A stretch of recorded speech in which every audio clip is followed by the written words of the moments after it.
The 2021 Winter Banner is out now, with some exceptions to the usual seasonal banners we get.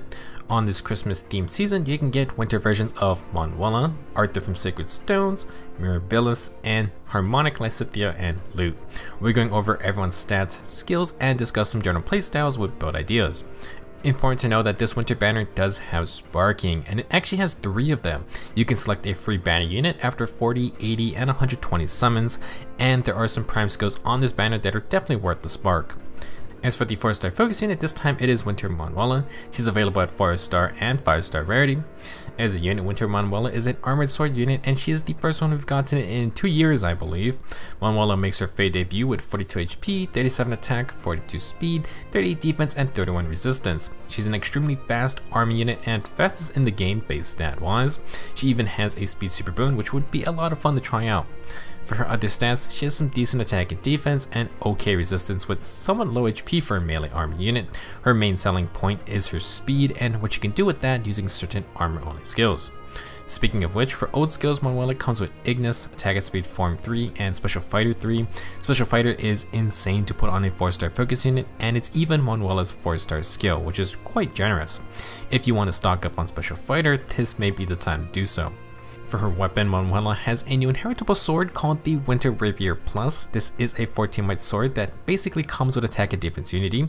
If the unit is within 2 spaces of an ally, grant +5 attack and defense and bonus to attack and defense equal to the current penalty on the user's attack and defense stats times 2. This year's winter inheritable weapons are Unity themed, which is pretty solid, especially for the less mobile armor units. Unity skills are extremely strong against stat debuffs, but they do not neutralize debuffs, so enemy skills like Pledging Weapons or Gunther's Blizzard will get powered up. You also do not want to pair Unity weapons with lull type skills, since neutralizing the debuff will make Unity useless. One strength of the Unity effect on a weapon is being able to double stack it with the Unity A skills, and for the Winter Rapier you could run double attack and defense Unity. With 2 Unity effects, you essentially gain a ridiculous amount of stats when the effect does kick in. This is why Fallen Ike can turn into a monster if he does get debuffed.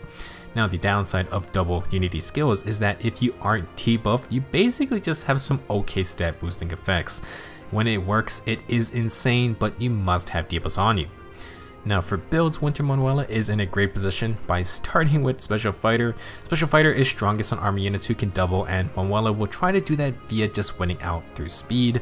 Fast Special Fighter armor units can be extremely dangerous and flexible threats. For example, last year's 4-star focus unit was Winter Hilda, who was another speedy armor. A popular build for these types of units is Distant Counter plus Special Fighter, and Winter Rapier Plus is a fine weapon for that setup. If you're on a budget, you can use Attack and Speed Form with another Form Sacred Seal, but there are stronger A skill alternatives. You can go for the double Unity skills with maybe near save, since save skills are just crazy strong.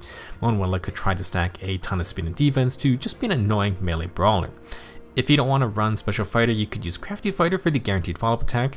You do not want to use Slick Fighter with the Winter Rapier because it neutralizes debuffs. If you want an offensive build, you could go with Bold Fighter and maybe something fun like the Ninja Katana Brave Swords, but you're also just free to try out the old school Bold Fighter plus Breath Scale mixed phase builds. Manuela can even run the Black Knight set with Distant Counter since we have the Breath Sacred Seals now. In general, Winter Manuela has a great starting kit to work with, and she's going to be a speed-focused army unit.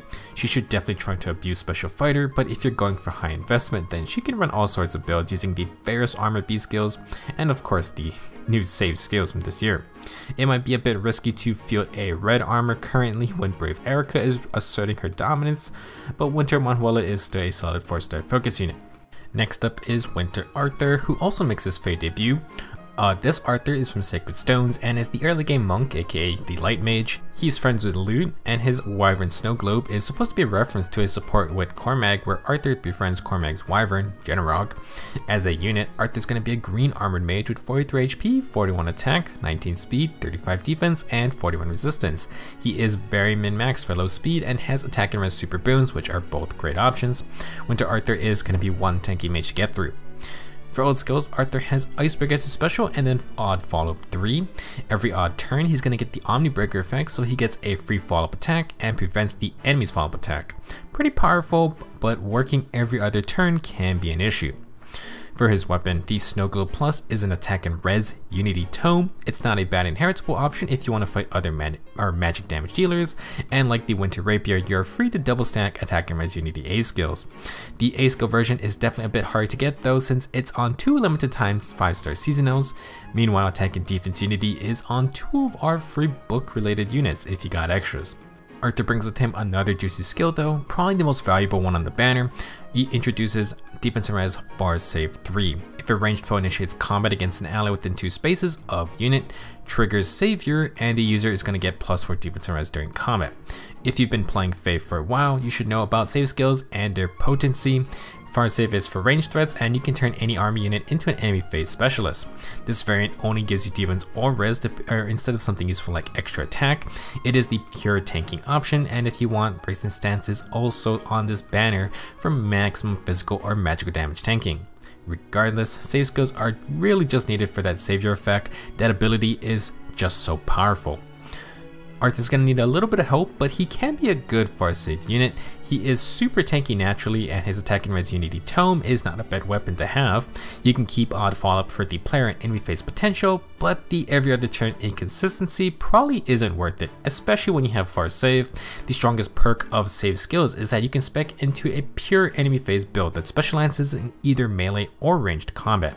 For Artur, you could add Crafty Fighter for a follow-up attack with guard, and you can also use Distant Defense 4, which would neutralize enemy field buffs while providing a huge amount of defense and res additionally. Artur does have high base attack, but sometimes the pure defense stacking route may make you miss out on a KO. For other skills, you could use a tier 3 dual stance like Sturdy Stance 3. Artur could pair that with something like Vengeful Fighter if you lack the newer Armor B skills, or you could run Special Fighter with Quicker Post as well. While Snow Globe Plus isn't bad, if no debuffs are active on Artur, then they may be less effective for tanking. Valentine's Alphonse's Amity Blooms is just a strong and hittable option with attack debuffs instead, and it also grants healing on hit. Artur could easily run that with Far Save. There are some other inheritable tomes to consider, like the Pelagian Torch Plus, although that requires debuffs on the enemy. You could also just use the classic Raven Tome. That could be interesting with Far Save since Artur has a good amount of defense to work with. There is also the possibility of close counter builds, although not sure you want to run close counter with Far Save at the same time. While Winter Artur can be a nice far save unit, we did just get Ascended Fjorm, who is sort of made for that role and is also green. Fjorm is basically ready to rumble from the start with damage reduction and LC Disrupt in her kit, while Artur is going to need to require some extra premium skills to catch up to that level. Our third winter unit is Mirabilis. This time Mirabilis is a flying blue dagger unit, quite an interesting class type, although she's still a dancer. For stats, Mirabilis has 39 HP, 36 attack, 17 speed, 34 defense, and 36 resistance. She will have a res super boon, which could be useful for certain skills. In general, Winter Mirabilis is much like her original sword building form. She has low speed with higher defense and res to try and tank some hits. She does retain her Whimsical Dream Dance, which will grant the ally attack or +5 attack and spread to nearby allies within 2 spaces. Mirabilis then inflicts a -5 attack debuff on the nearest foe within 4 spaces of the target ally, and that also will spread to nearby enemies. To go with her higher defense and res stats, she's going to come with Bracing Stance 3, top tier enemy phase tank skill. For support and mobility, she's going to have Ground Orders to give non-flying allies the warping status. For her weapon, Mirabilis has the Dream Flake, which will grant a flat +3 resistance. This will bring her up to 39 naturally.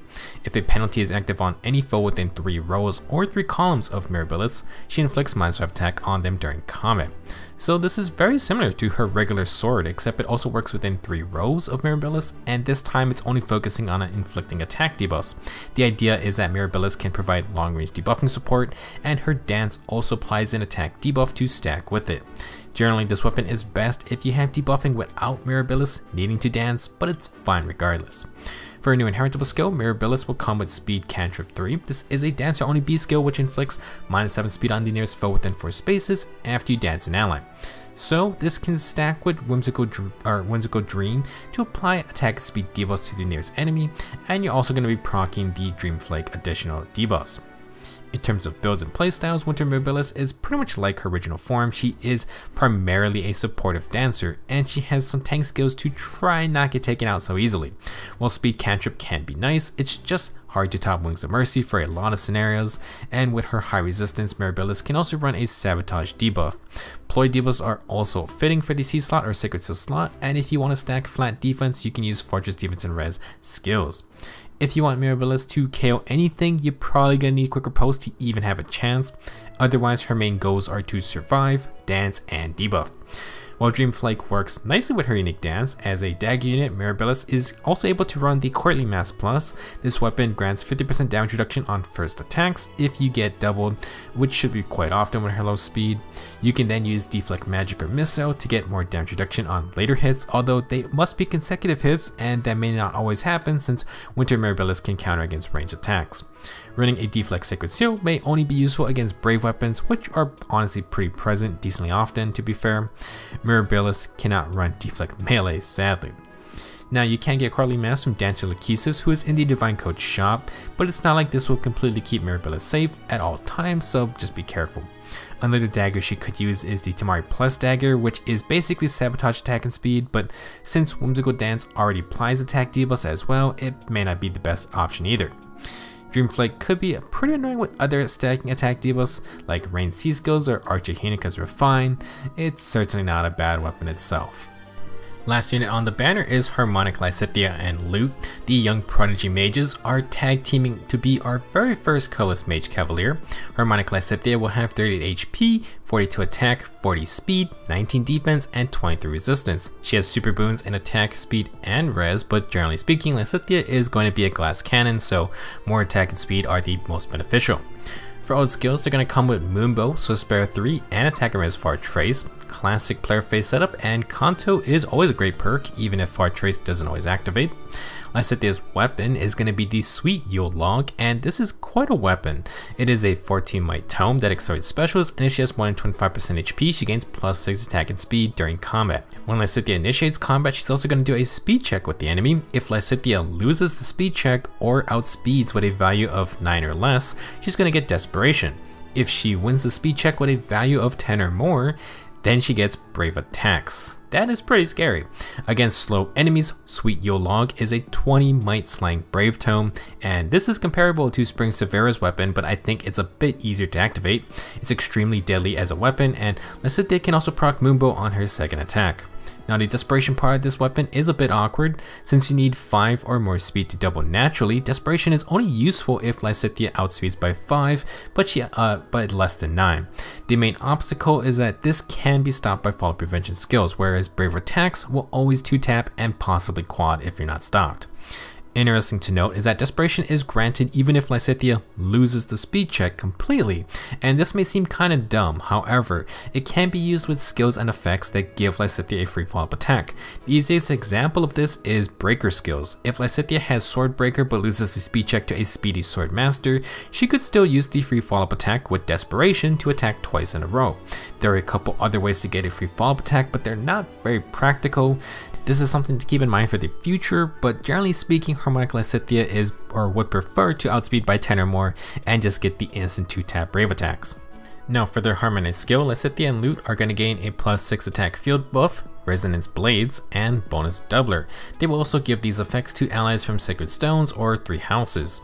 So plus 6 attack with bonus doubler is plus 12, and Resonance Blades is plus 4 attack and speed during combat. That's an extra 16 damage, which would help with one-shotting if Lysithea cannot get her brave hits off. If she does attack twice though, then that's a pretty spicy 32 extra damage on demand. Definitely not ignorable for anyone trying to tank this pair.